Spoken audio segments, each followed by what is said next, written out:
Hello traders, अब बात करते हैं वॉल्यूम की।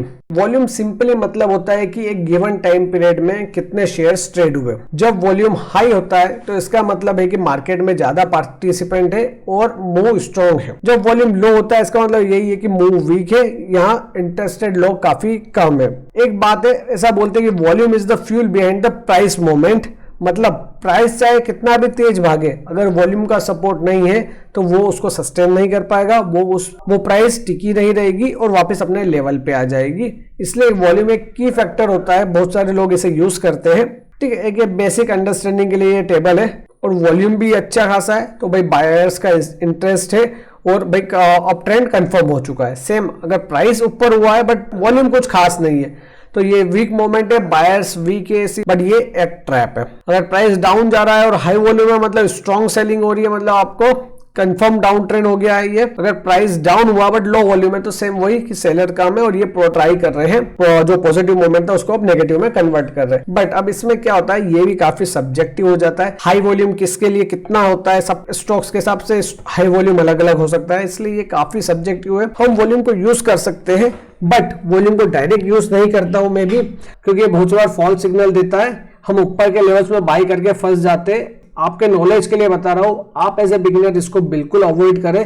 ठीक है, नेक्स्ट है ब्रेकआउट। ब्रेकआउट मतलब जब भी प्राइस की लेवल्स जो होते हैं अपने सपोर्ट हो गया, रेजिस्टेंस हो गया या फिर ट्रेंड लाइन हो गया, किसी भी पैटर्न्स को क्रॉस करते हैं एक अच्छे वॉल्यूम के साथ, तो उसे हम बोलते हैं ब्रेकआउट। मतलब उसने वो जोन तोड़ दिया है और वो अब एक नए डायरेक्शन में जाने के लिए रेडी है, चाहे वो बुलिश हो सकता है, बियरिश हो सकता है, जो भी उसकी मतलब कंटिन्यूअस डायरेक्शन है वो उसको रिवर्स करके दूसरी डायरेक्शन में जाने वाला है, तो इसे बोलते हैं ब्रेकआउट। ब्रेकआउट भी दो तरीके से हो सकते हैं, बुलिश और बियरिश, सेम वही है। अगर रेजिस्टेंस को ब्रेक किया तो वो हो गया बुलिश ब्रेकआउट, अगर उसने सपोर्ट को ब्रेक किया तो वो हो गया बियरिश ब्रेकआउट।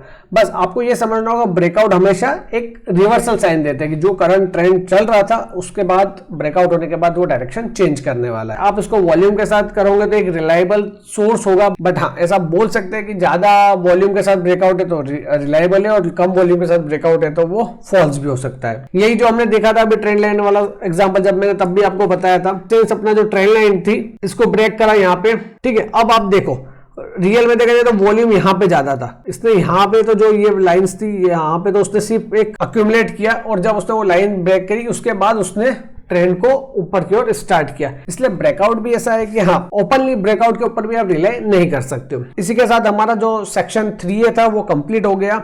अब मैं आपको बताता हूँ सेक्शन 3A में हमने जो जो चीजें पढ़ी है उसमें से हमारे काम की क्या है। इसके लिए मैंने इसको कैटेगरी वाइज डिवाइड किया है, जैसे सिंगल कैंडल स्टिक पैटर्न, ये हमारे लिए मस्ट लर्न है क्योंकि ये आपको वन डे टाइम फ्रेम में बहुत काम आती है। जब आप बड़ी टाइम फ्रेम में जाते हो तो ये काफी कम बनती है और ये आपको एक साइकोलॉजी बताती है कि जो ट्रेडर्स के साइकोलॉजी क्या है, तो हमें ये मतलब काफी अच्छी है और जो मैंने 4-5 आपको बताई थी वो आपको याद रखना है। सेकेंड हो गया multi candle patterns, optional knowledge है, आपको पढ़ना हो तो आप पढ़िए।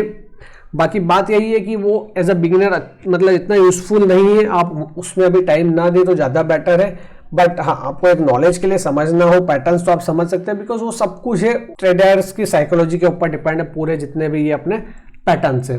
नेक्स्ट है चार्ट पैटर्न, ऑप्शनल नॉलेज है ये भी आपको। बाकी मैं बिल्कुल कहूँगा कि चार्ट पैटर्न पे तो अभी आप जाइए ही मत, वो काफ़ी ज़्यादा एडवांस चीज़ हो जाती है, तो आप उसमें अभी टाइम देके बिल्कुल मतलब नहीं है। नेक्स्ट हो गया सपोर्ट एंड रेजिस्टेंस, ये हमारे लिए बहुत इंपॉर्टेंट है।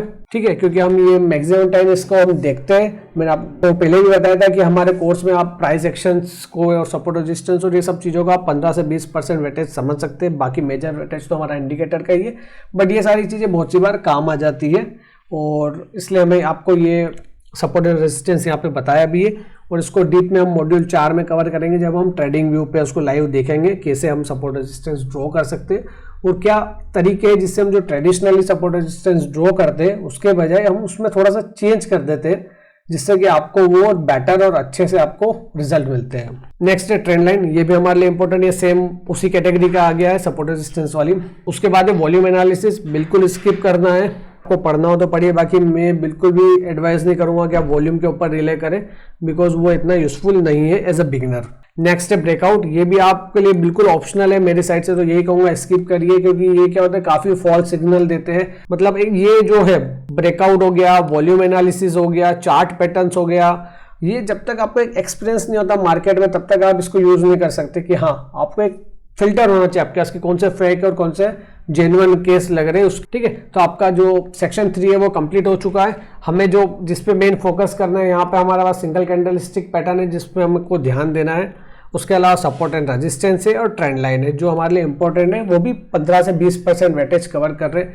3B जो नेक्स्ट सेक्शन होगा वो हमारे लिए काफी इंपॉर्टेंट है, आपको वो थोड़ा सा अच्छे से ध्यान देके समझना होगा कि क्योंकि हमारा 70% हमारे कोर्स का जो भी हम इनपुट लेने वाले हैं वो वहीं से हमारे पास आने वाले हैं, ठीक है। तो इसी के साथ ये सेक्शन कंप्लीट होता है, मिलते हैं हम नेक्स्ट सेक्शन में। अगर आपको कोई भी डाउट हो तो आप यहाँ कमेंट कर सकते हैं एंड मेंबर्स अपने व्हाट्सएप ग्रुप में पूछ सकते हैं सो दैट लाइव सेशन में हम उसको अच्छे से कवर कर पाए। अगर आपको ये वीडियो अच्छा लगा हो तो लाइक एंड शेयर करें एंड कोर्स के आगे के वीडियो के लिए चैनल को सब्सक्राइब करना ना भूलें। अगर आपको कोर्स की पूरी डिटेल्स चाहिए हो तो आप स्क्रीन पे दिख रहे नंबर पे मुझे कांटेक्ट कर सकते हैं। बाकी डिटेल्स मैंने डिस्क्रिप्शन में भी ऐड कर दी है। मिलते हैं अब नेक्स्ट वीडियो में।